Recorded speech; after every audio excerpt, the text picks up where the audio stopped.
Hey coaches, today we're going to talk about the D-Line Dojo Drill. Obviously, we're going to have them doing all this in their group drills and team drills, but when we're going in indie, this is going to be almost everything we do.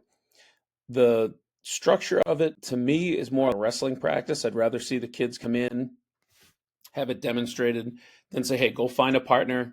You and your partner are going to go find a spot. You have enough room to get your work in and practice fighting against reach blocks or fighting against a reach or a down block. So you can advance it as they go to either give them one thing to deal with or multiple things to deal with. So the concepts behind it, the big part to teach, all right, is yes blocks and no blocks. So a yes block is any situation where my man that I'm keying is blocking me. He's assigned to block me. The two main blocks that we're going to see there are base blocks. So you can see that on the left here with my cursor. A base block where he's just blocking out on you, or a reach block where, yes, he wants to block you, but he actually wants to overtake you and go to the other side. Our response to both of those yes blocks is head in the hole and fight the hard shoulder. So in this case, we want to stay in our gap. We don't want to cross his face quite yet because somebody else has this hole. But we do want to fight really hard against that player. And you can see where my cursor is. That's where his hard shoulder is. We call that the hard shoulder. And we're going to long arm that far shoulder. We're going to try to shove this hard shoulder back where it came from to try to close a window on this far gap. And then hopefully the runner bounces to our gap. We make a play. Or if the runner continues to really go through, then we'll fight across face late, but we want to stay in our gap. So really the base block is just push him back where he came from, fight that hard shoulder. For the reach block, that's another yes block. Yes, he's trying to block me, but in this case, he's trying to go all the way around, we said before. So the hard shoulder changes. If you can see where my cursor is, if this was him shuffling around you and trying to block, this is the shoulder he's trying to turn up field and make really strong. So in that case, we want to react before he ever gets to this spot here. We want to react early and stay outside of that. And in this case, we would take our left arm and long arm the near shoulder, all right, the reach side shoulder. A lot of times what we'll say against reach block is we'll sit in the hole too. So we'll fight that hard shoulder. We want our head definitely in the hole in our gap, but a lot of times we can get a lot stronger by almost sitting on we'll call it a bar stool technique. Let's sit on a bar stool or a musical chairs technique where we got to really reach our hips to sit into our gap.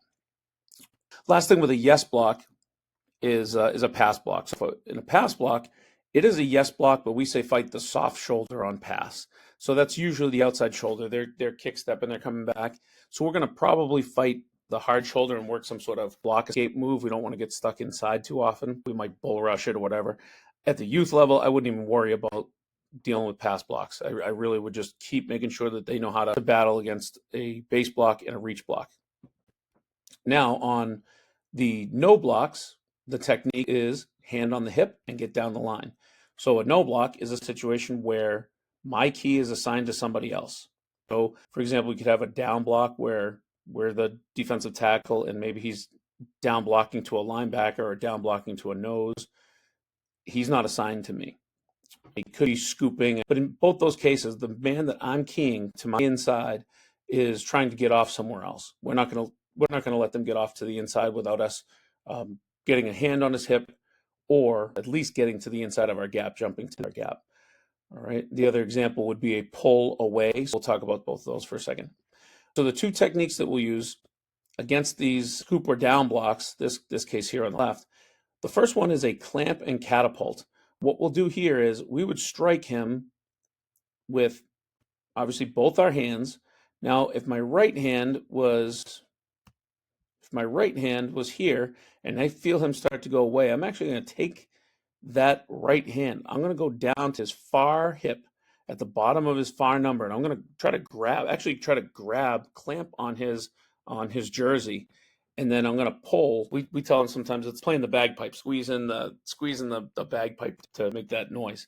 So we want to clamp down on his abs and pull him close to us, and that's going to catapult us right down the line. So if you follow my cursor, we would try to strike, notice the no block, take our right arm, clamp the jersey, and that would, and by pulling him close as he goes here, we should make him spin a little bit. He should sort of spin out, just a car would on slipping on oil or something like that, and then that would let us catapult ourselves straight down the line, which is where we want to be. We do not want to be in the backfield against a down block, because the play is definitely either going to be some sort of trap, or they're going to read us, or the ball's going to the other side.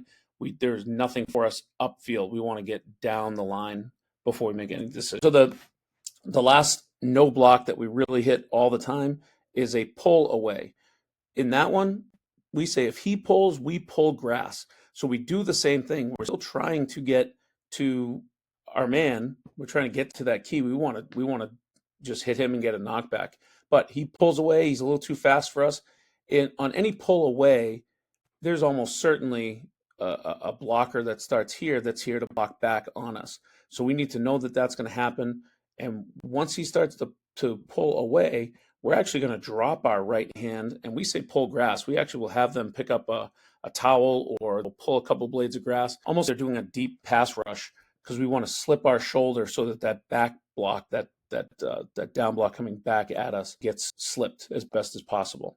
So those are the main techniques. One other thing I should say is our second technique, on either of these, some kids get more comfortable by riding the hip with the outside hand. So instead of clamping with the right hand on the far jersey, we would actually take our left hand and just put it on the near hip. We tell them just make a C or a U, whatever shape, and we really want to clamp down on that hip, not clamp down on it, but we want to press on that hip and get him off his center of gravity.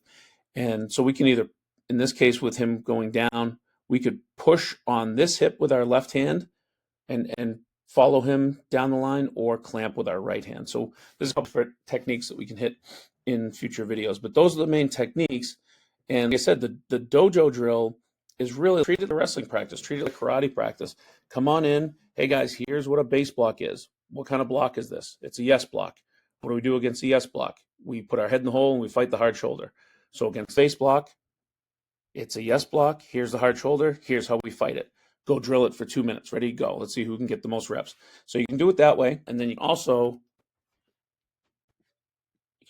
do it in this type of situation here. So you can set it up in lines if you wanted to. If you wanted to go on your whistle and say, hey, all three of you are going to reach block on 3. 1, 2, 3, go.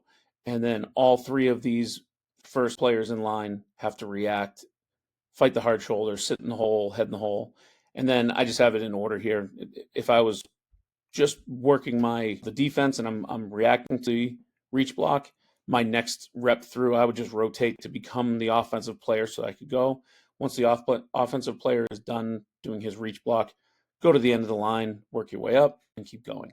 So those are the ways that I would do it most. So hopefully that gives you a good idea of what the dojo drill is. We just copied it because we had a D-line coach that was a jiu-jitsu guy and worked pretty good to just call it the dojo. So it's really just a lot of hand fighting and footwork and reaction, just like you would in a wrestling practice or in a karate lesson.